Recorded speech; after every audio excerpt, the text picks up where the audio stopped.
और वो झूठे 7 फेरों से पहले ही विक्रांत का दिल 7 जन्मों के लिए मेरा हो चुका था। अपने खून से उन्होंने मेरी मांग भरी, जो तकदीर की लकीर की तरह मेरे माथे में सच गई। मतलब मुझे समझ नहीं आ रहा अब क्या करूं, क्योंकि दोनों एक से बढ़कर एक हैं और दोनों आपस में, हाँ, और दोनों लड़ रहे हैं आपस में।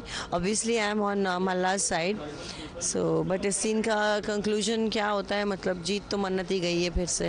अब हम क्या ही करें, बहुत कोशिश मन्नत और मल्ला की कहानी यहाँ पर महाभारत का रूप ले चुकी है, क्यों जैसे रुकने का नाम ही नहीं ले रही है। और रुके भी कैसे, मन्नत को सब कुछ सच पता लग गया है। वह समझती थी उसका मल्ला सबसे बड़ी दोस्त है, लेकिन वह तो एक्चुअली उसकी सबसे बड़ी दुश्मन है।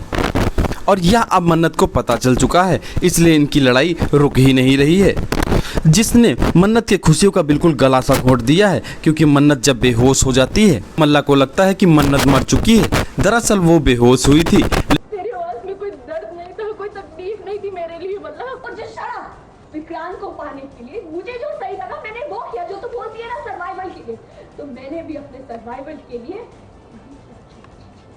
विक्रांत को अपना बनाना चाहा, उसे जीतना चाहा, जो मुझे ठीक लगा। मल्ला की यहाँ पर सारी बातें यहाँ पर मन्नत सुन लेती है, जिससे उसके होश उड़ जाते हैं। मल्ला ने किस तरह से विक्रांत से धोखा देकर शादी करी है, यह सब कुछ मन्नत को पता चल जाता है और उसकी आंखें फटी की फटी रह जाती हैं।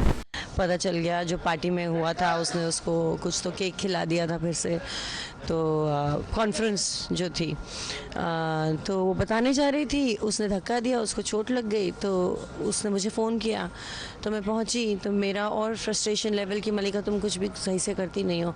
उसके बाद पता चला कि वो मैडम खड़ी हो गई, उनको चोट लगी थी, बेहोश हुई थी, मगर होश आ गया बीच में और बातें सुन ली हम। जहाँ पर मन्नत और मल्ला एक दूसरे से बहुत तेज लड़ रहे होते हैं, वहीं पर ऐश्वर्या राय सिंह कुछ भी नहीं बोल रही होती है। वो दोनों को सिर्फ टुकुर टुकुर देख रही होती है, क्योंकि उसको यह सब कुछ देखने में काफी मजा सा आ रहा है। भाई अब मन्नत के आंखों पर जो काली पट्टी बंधी हुई थी, जो दोस्ते के नाम की पट्टी थी, वो अब बिल्कुल खुल चुकी है और वह सब कुछ समझ चुकी है कि यहाँ पर मल्ला और ऐश्वर्या हमारे साथ क्या कर रहे हैं। सब कुछ एक दिन विक्रांत को बताने वाली है, क्योंकि विक्रांत अभी इन सारी चीज़ों से अनजान बना हुआ है।